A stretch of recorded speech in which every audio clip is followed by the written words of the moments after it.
Xeyir söz, xeyir fikir, xeyir əməl, doğru söz, doğru fikir, doğru əməllər. Ürəyinizdə ata günəşi olsun, əziz dostlar. Bildiyiniz kimi 29 may 2025-ci ildə Milli Fədali Hərəkatının təşəbbüsü ilə fəaliyyətinə başlayan, 2018-ci ildə fəaliyyətə başlayan Azad Kiv səhifəsi Rusiyanın xüsusi xidmət orqanları tərəfindən xüsusi şikayət əsasında səhifəmizin adminləri naməlum şəxslər tərəfindən silinib və həmin şəxslərin kimliyi haqqında Dövlət Təhlükəsizlik Xidmətinə və Daxili İşlər Nazirliyi Mətbuat Xidmətinə məlumat verdik və həmin şəxslər kimlərdir və onları mən adlarını açıqlamaq istəyirəm. Deməli, Latviyada yaşayan soydaşımız Paşa Qasımov və Sumqayıt şəhərində yaşayan Əli Eşqdir. Xüsusilə Əli Eşq bizim profilimizi, Ada Qaralı profil hesabımız üzərindən Azad Kiv səhifəsini ələ keçirmək istədilər, amma təəssüflər olsun ki, biz onların istəklərinin qarşısını aldıq. Və bilirsiniz ki, biz 1905-ci ildə yaradılan Difai Təşkilatının, xüsusilə Əhməd Ağulunun və 1875-ci ildə yaradılan Əkinçi qəzetinin ənənələrini yaşadan bir mediayıq və bizim fəaliyyətimiz Kiv haqqında qanuna və media haqqında qanuna uyğun olaraq fəaliyyətə başlayıb və biz cəmiyyətimizə kütləvi informasiya vasitələrində yayımlanan informasiyaların ölkə daxilində və ölkə xaricində baş verən hadisələrin, Azərbaycan miqyasında baş verən hadisələrin 4-cü hakimiyyət missiyasını və bizim ulu öndərimiz Məhəmməd Əmin Rəsulzadənin bizə miras qoyduğu üçrəngli bayrağımızın təməlləri üzərində təbliğatımızı aparırıq və qətiyyən biz hansısa xarici ölkənin səfirlikləri ilə və yaxud da xarici ölkələrdən maliyyələşmirik.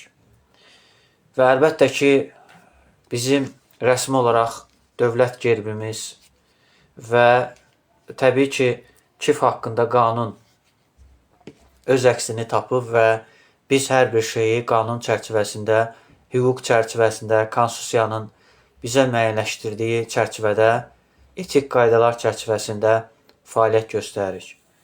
Və sözsüz ki, bu səhifənin bərpa olunması bir çox məsələləri həll etdi. Dünyada yaşayan soydaşlarımızın və Azərbaycan Respublikası vətəndaşlarının təbii ki, Azərbaycan Respublikasının konstitusiyasında təsbit edilən ifadə azadlığına və söz azadlığına uyğun bir fəaliyyətdir.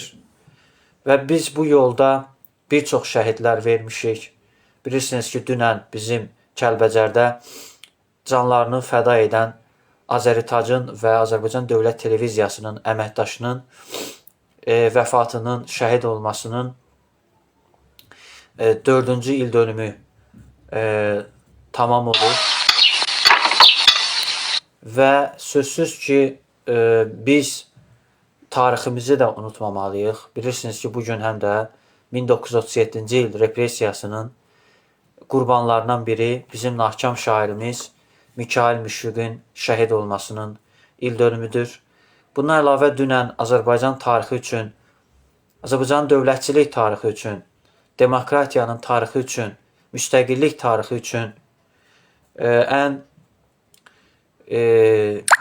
bədnam günlərindən biridir. Bilirsiniz ki, Gəncə şəhərində qanunsuz Rusiyanın silahlı birləşmələrlə əlbir olaraq 366-cı alayla birləşərək Yevlax Yun zavodunun direktoru, Azərbaycan Respublikasının prezidentinin xüsusi nümayəndəsi və Azərbaycan Respublikasının baş nazirin müavini Polkovnik Sürət Hüseynov Azərbaycan Respublikasının 1992-ci ilin iyun ayının 7-sində Azərbaycan Respublikası vətəndaşlarının 52% səs çoxluğu ilə Azərbaycan Respublikasının vətəndaşı, Milli Azadlıq Hərəkatının lideri, böyük şərqşünas, tarixçi, alim Əbülfəz Xalq Cəbhəsi Partiyasının sədri Əbülfəz Elçi bəy, Azərbaycan Respublikasının prezidenti Əbülfəz Elçi bəyə qarşı hərbi çevriliş və hərbi qiyama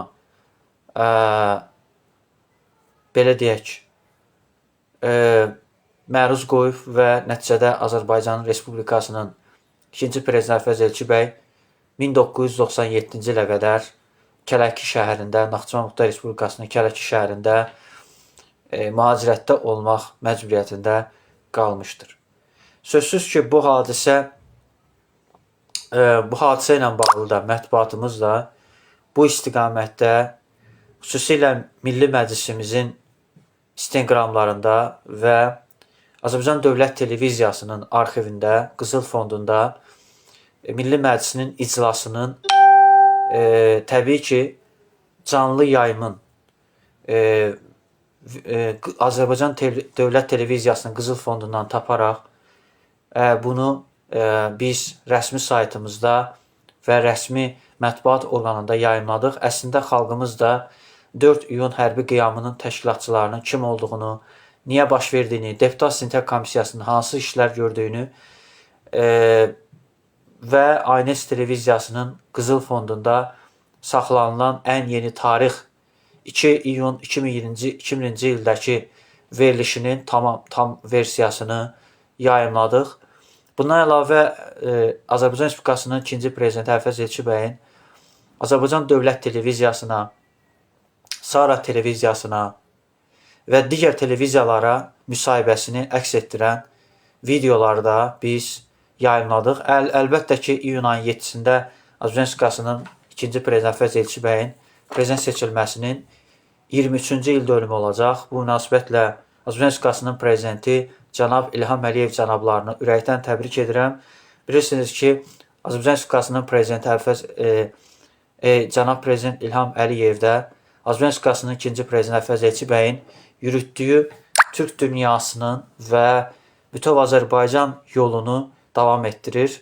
Əlbəttə ki, bizim ən ağırlı problemlərimizdən biri 1947-53-cü il, 1988-ci il deportasiyaları olub ki, bu deportasiyalar nəticəsində cənab prezidentimizin ailəsi Zəngəzur mahalından deportasiya olunub və Naxçıvan Muxtar Respublikasına sığınacaq alıblar və 1918-ci il qətliamı nəticəsində Zəngəzur mahalında yüzlərlə, minlərlə insanlar şəhid olublar, soyqırma məruz qalıblar və bu soyqırma məruz qalan, deportasiyaya məruz qalan xalqımız bugün İrəvan xanlığında Zəngəzura, Göyçəyə köçmək istəyir.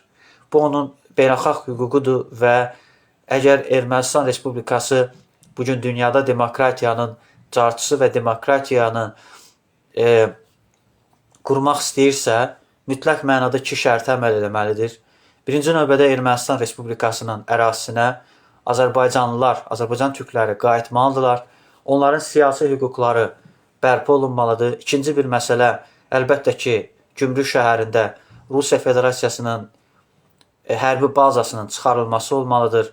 Ermənistan Respublikasının 3-cü şərti təbii ki, Avrasiya Birliyindən, Gömrük İttifaqından və Kollektiv Təhlükəsizlik Müqavilə Təşkilatından və Müstəqil Dövlətlər Birliyindən çıxmalıdır. Əgər bu şərtlər əməl edilməzsə, Ermənistan Respublikasının heç bir halda Avropa İttifaqına, NATO-ya və yaxud da Avropa Şurasının üzvü olmaq imkanları yoxdur. Sözsüz ki, bu hədəflər bölgənin sülhünün və əmin-amanlığın yaranmasına müsbət təsir edər və təəssüflər olsun ki, Azərbaycan mətbuatında bir çox xoşagəlməz informasiyalar yayılır və xüsusilə Rusiya xüsusi xidmət orqanlarına işləyən rus dilli kanallar, xüsusilə Baku TV, Sibis TV rəsmi şəkildə anti-Azərbaycan, anti-Qərb təbliğatını aparır və bir çox bizim jurnalist həmkarlarımızı, jurnalist dostlarımızı qarşı çirkin kampaniya aparır, qara PR kampaniyası aparır. Onların demokratiya uğrunda, pluralizm uğrunda apardıqları mübarizəyə gölgə salmağa çalışırlar və onların bir çoxu qeyri-qanuni məhkəmə hökmləri çıxarılıb və bu məhkəmə hökmlərin heç bir halda Azərbaycan Respublikasının konstitusiyasına və Azərbaycan Respublikasının Konstitusiya Məhkəməsinin prinsiplərinə uyğun deyil. Bu qərarları çıxaran insanlar Rusiyanın xüsusi xidmət orqanlarını işləyirlər və Rusiya xüsusi xidmət orqanlarından təlimat alırlar. Rusiya Federasiyasının prezidenti Vladimir Putindən təlimatlar alırlar və sözsüz ki, bu təlimatların kimlər tərəfindən, necə, hansı sifarişlə etdiklərini biz aşkarlamışıq və onların kimliklərinə qədər aidiyyatı orqanlara çatdıracaq.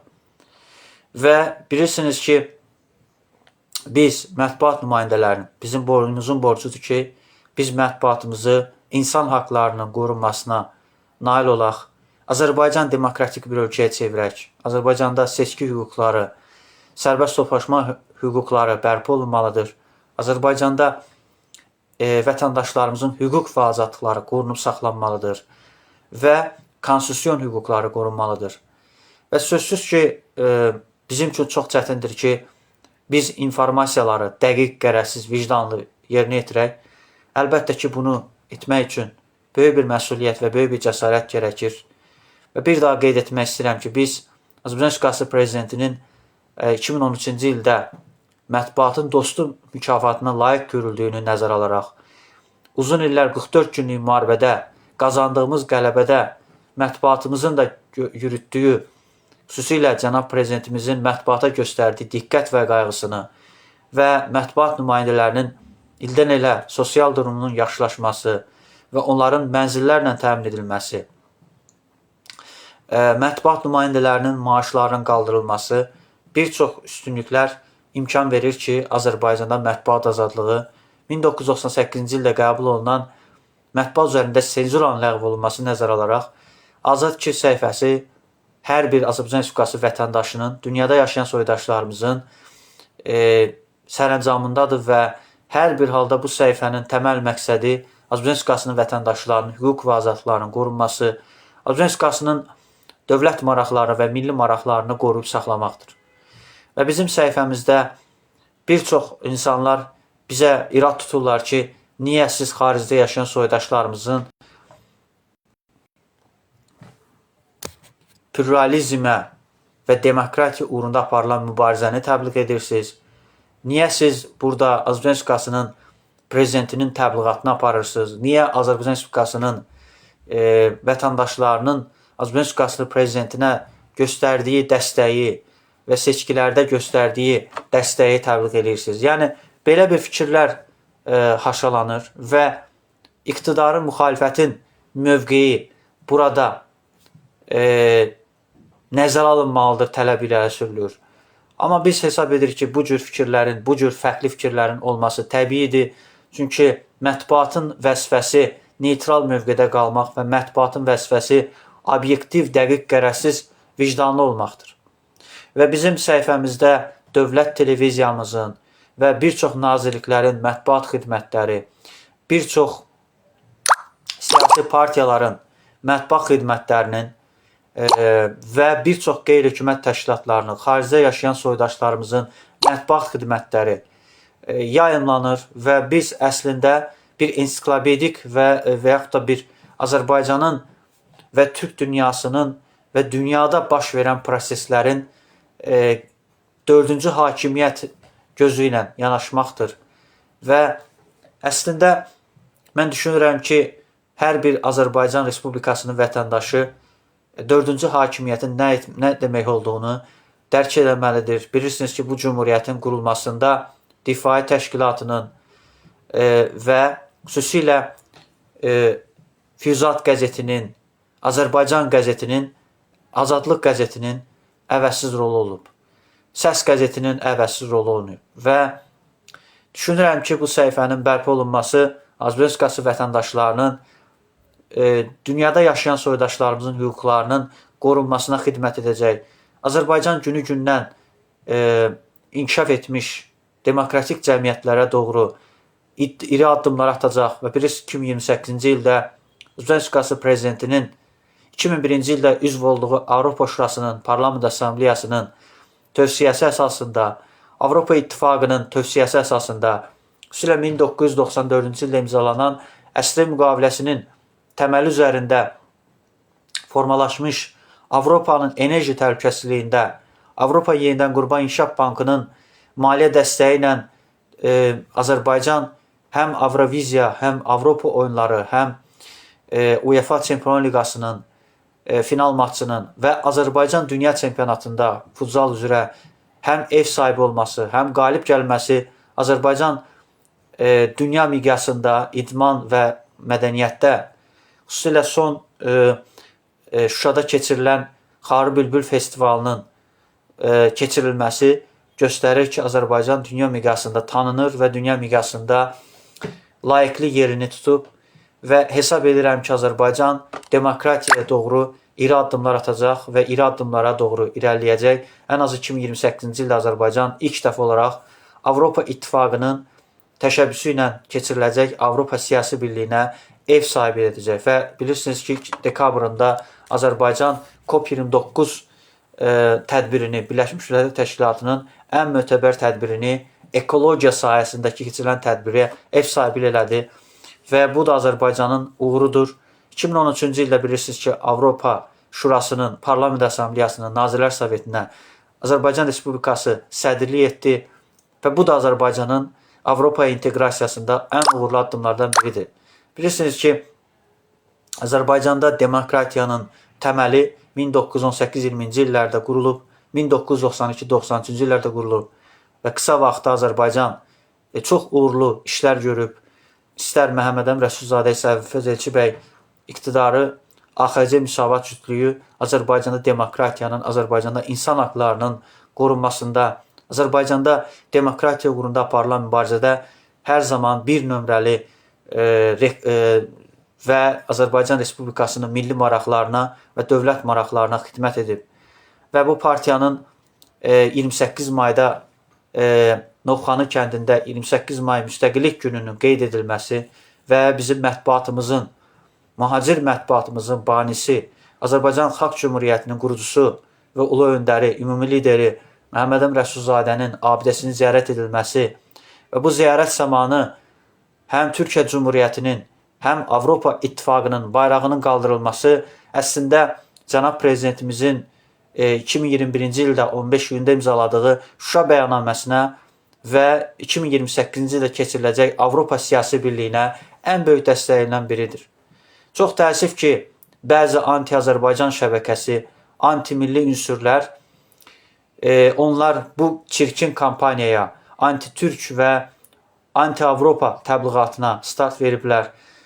Bilirsiniz ki, xüsusilə Azərbaycanda Mao Tao idman növü üzrə Federasiyanın prezidenti Araz Musayev Türkiyə Cümhuriyyətində naməlum şəxslər tərəfindən bıçaqlanmağa məruz qalıb və bilirsiniz ki, Suraxanı rayon İcra Hakimiyyətinin sədri hörmətli Adil Əliyev bu məsələdə ittiham olunur. Çox çirkin bir kampaniya aparılır. Bilirsiniz ki, Adil Əliyev Azərbaycan Respublikası parlamentimizin əvəzsiz və xüsusilə şəhid ailələrinə, qazi ailələrinə hər cür diqqət, qayğı göstərən, bugün də bu qayğını əsirgəməyən bir icra hakimiyyətinin sədri Adil Əliyevə qarşı çox çirkin kampaniya aparılır və qara PR kampaniyası aparılır. Əslində Adil Əliyev də Azərbaycan Respublikasının qanunvericiliyi orqanında uzun illər xidmət göstərib, Azərbaycanın Respublikasının prezidentinin yürütdüyü siyasətə hər zaman xidmət edib və bugün onun adının belə məsələlərdə hallanması doğrudan da Rusiyanın xüsusi xidmət orqanlarının işidir. Əslində bu cinayətin törədilməsində Rusiyanın kəşfiyyat dairələrinin rolu var. Çünki bilirsiniz ki, 28 mayda bu hadisə baş verib və çox sevindirici haldır ki, mətbuatımız Səmədov adlı Ağsaqqallar Şurasının sabiq sədri, İmişli rayon sədrinin bizim çağırışımızdan sonra Dövlət Təhlükəsizlik Xidmətinin əməliyyatçıları onu xüsusi əməliyyatla barəsində 4 aylıq həbs qəti imkan tədbiri seçdib.